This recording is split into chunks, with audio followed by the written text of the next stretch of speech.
ഒരു വ്യക്തിയെയും വിധിക്കരുതെന്ന് ദൈവവചനം നമ്മളെ പഠിപ്പിക്കുന്നുണ്ട്.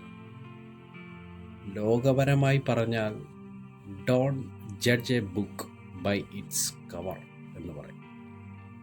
എല്ലാവർക്കും ക്രിസ്തുയേശുവിൽ എൻ്റെ സ്നേഹവന്ദനം.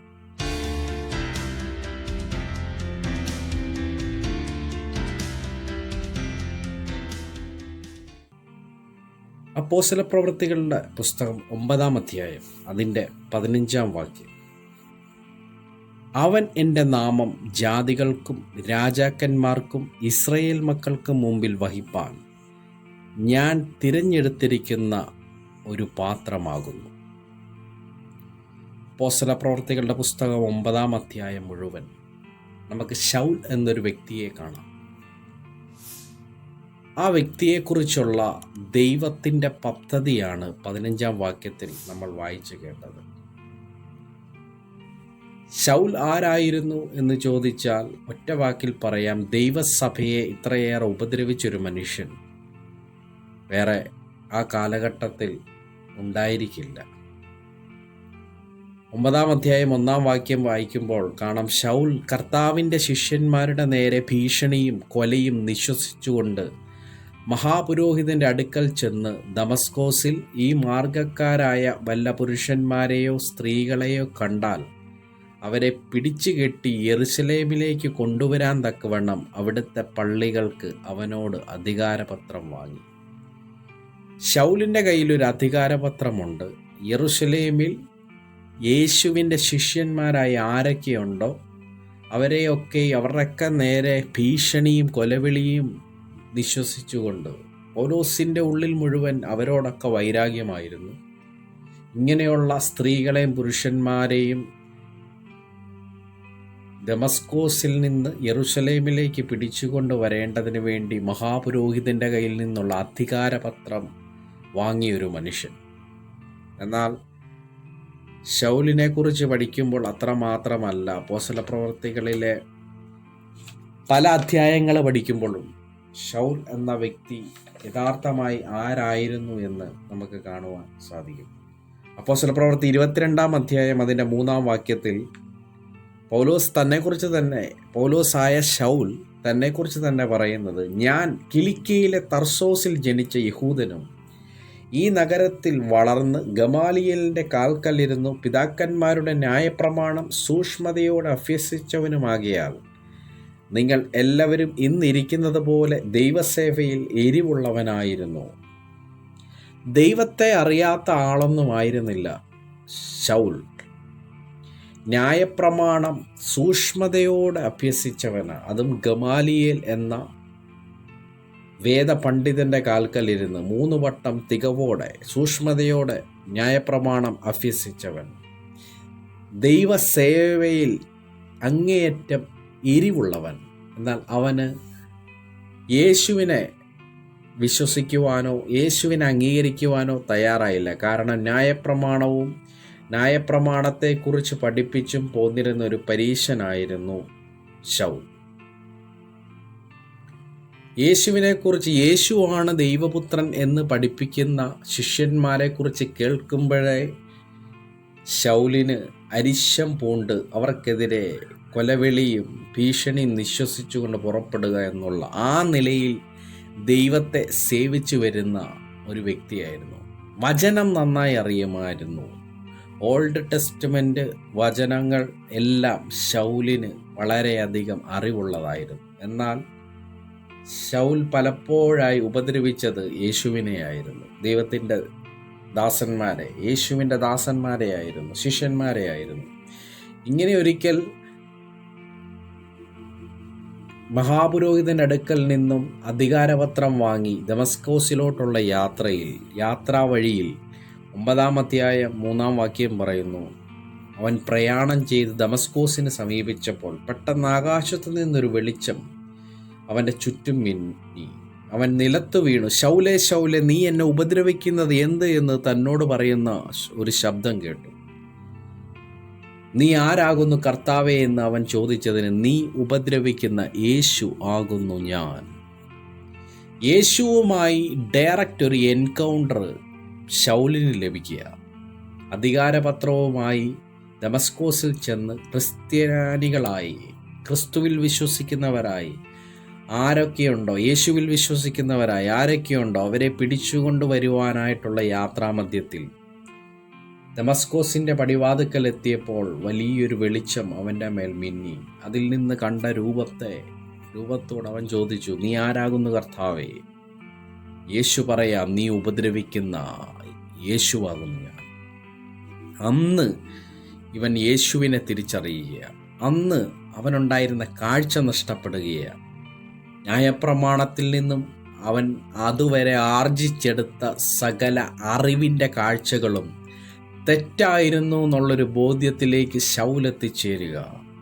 താൻ ഇതുവരെ ദൈവവേലയാ ചെയ്തിരുന്നത്, മറ്റുള്ളവനെ ഉപദ്രവിച്ചും നിന്ദിച്ചും ഉപദ്രവിച്ചും കൊന്നും ഒക്കെ ചെയ്തത് ദൈവവേലയായിരുന്നു എന്ന് ചിന്തിച്ച് നടന്ന ശൗലിനൊരു വലിയ തിരിച്ചറിവ് അവിടെ കിട്ടുകയാണ്. ശൗല് കുതിരപ്പുറത്തു നിന്ന് താഴെ വീണു. അവൻ്റെ കൂടെ ഉണ്ടായിരുന്ന വ്യക്തികൾ ശബ്ദം കേട്ടുവെങ്കിലും അവരാരെയും കണ്ടില്ല. അവരും ഭ്രമിച്ചുപോയി. അവർ ശൗലിനെ പിടിച്ചുകൊണ്ട് പട്ടണത്തിലേക്ക് ചെന്നു. അവിടെ നേർവീതി എന്ന തെരുവിൽ 3 ദിവസക്കാലം ഭക്ഷണം കഴിക്കാതെയും തിന്നാതെയും കുടിക്കാതെയും പൗലോസ് അവിടെ പ്രാർത്ഥിച്ചു കൊണ്ടിരുന്നു എന്ന് വചനം പറയും.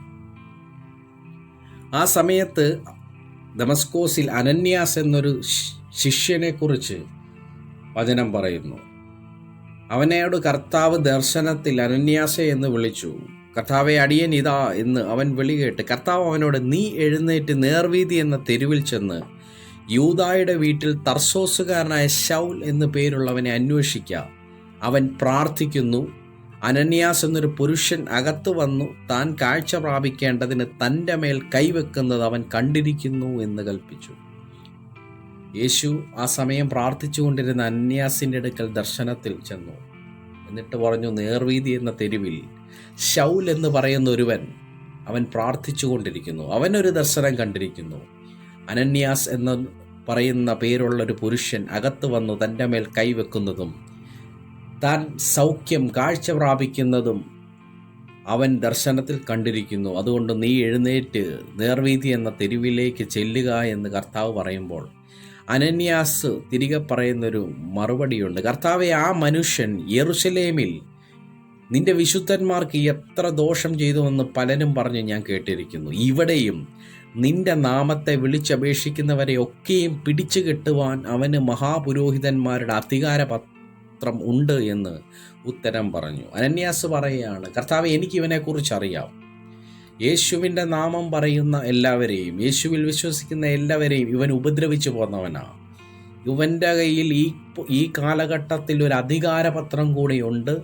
ഇങ്ങനെയുള്ളവരെ പിടിച്ചു കെട്ടിക്കൊണ്ട് യെരുശലേമിലേക്ക് കൊണ്ടുപോയി അവരെ ഉപദ്രവിക്കുക എന്നുള്ള ഒരു അധികാരപത്രം മഹാപുരോഹിതൻ്റെ കയ്യിൽ നിന്നും ഇവൻ്റെ കൈവശമുണ്ട്. അനന്യാസിന് ശൗലിനെ കുറിച്ചുള്ള അഭിപ്രായമാണ് പറഞ്ഞേ അതുവരെ അറിഞ്ഞു കേട്ടത്. എന്നാൽ യേശുവിന് ശൗലിനെ കുറിച്ചുള്ള പദ്ധതിയാണ് പിന്നീട് പറയുന്നത്. നേരെ അനന്യാസെ, അവൻ അങ്ങനെയൊക്കെ ജീവിക്കുന്നവനാണ്. പക്ഷെ എനിക്ക് നിന്നോടൊന്ന് പറയാനുണ്ട്. അവൻ എൻ്റെ നാമം ജാതികൾക്കും രാജാക്കന്മാർക്കും ഇസ്രായേൽ മക്കൾക്കും മുമ്പിൽ വഹിപ്പാൻ ഞാൻ തിരഞ്ഞെടുത്തിരിക്കുന്ന ഒരു പാത്രമാണവൻ. മറ്റാരേക്കാളും അധികമായി എൻ്റെ നാമത്തെ വഹിക്കാൻ ഞാൻ തിരഞ്ഞെടുത്തിരിക്കുന്ന ഒരു പാത്രമാണ് നിങ്ങൾ ഈ പറയുന്ന ശൗൽ. ഈ വചനമൊന്ന് ചിന്തിച്ചാൽ നമുക്കറിയാം, നമ്മൾ പല വ്യക്തികളെക്കുറിച്ചും പല മുൻധാരണകളും ഇട്ടിട്ടില്ലേ? ഒരുപക്ഷെ പാപത്തിൻ്റെ അധീനതയിൽ ജീവിക്കുന്ന പല വ്യക്തികളെക്കുറിച്ചായിരിക്കാം. അവരൊരിക്കലും ദൈവത്തിന് കൊള്ളാവുന്നവരാകില്ല എന്ന് നമ്മൾ മുൻവിധി എഴുതിയിരിക്കുക.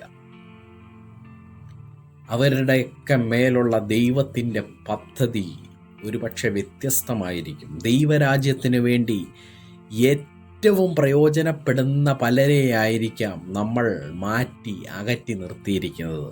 ഇന്നൊരു തിരിച്ചറിവിലേക്ക് വരട്ടെ. ഒരാളെയും ദൈവസന്നിധിയിൽ മാറ്റി നിർത്താൻ ദൈവം ആഗ്രഹിക്കുന്നില്ല.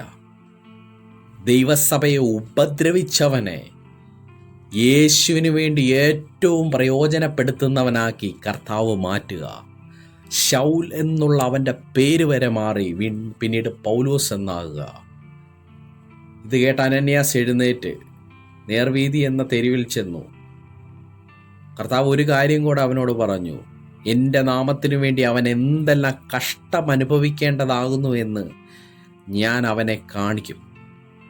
ശൗലിനെ തിരിച്ചറിയാൻ പോവുക യേശു ആരാണെന്നും.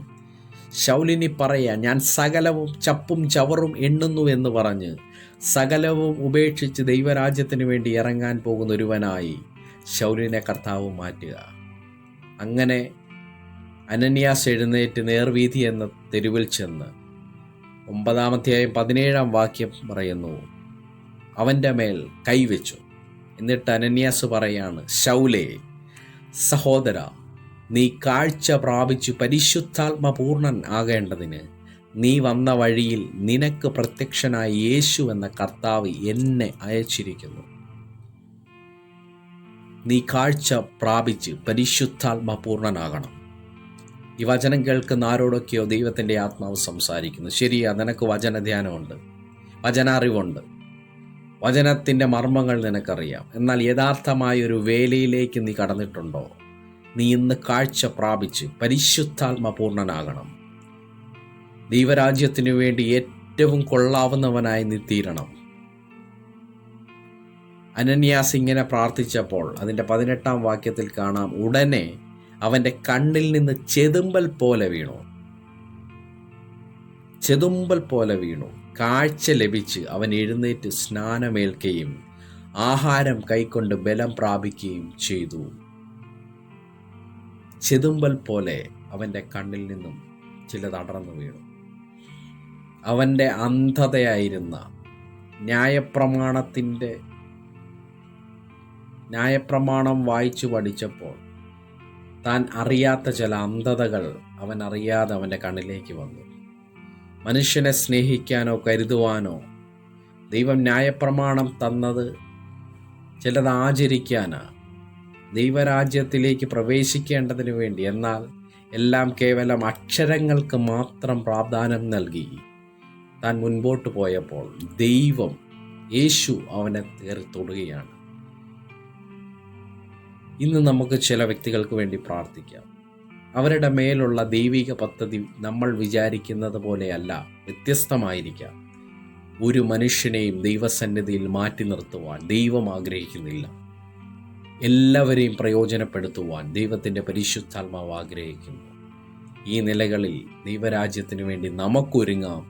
നമ്മുടെ മറ്റുള്ളവരെക്കുറിച്ചുള്ള മുൻധാരണകളും മുൻവിധികളും മാറ്റിക്കൊണ്ട് മറ്റുള്ളവരിലേക്ക് നമുക്ക് ഇറങ്ങിച്ചെല്ലാം.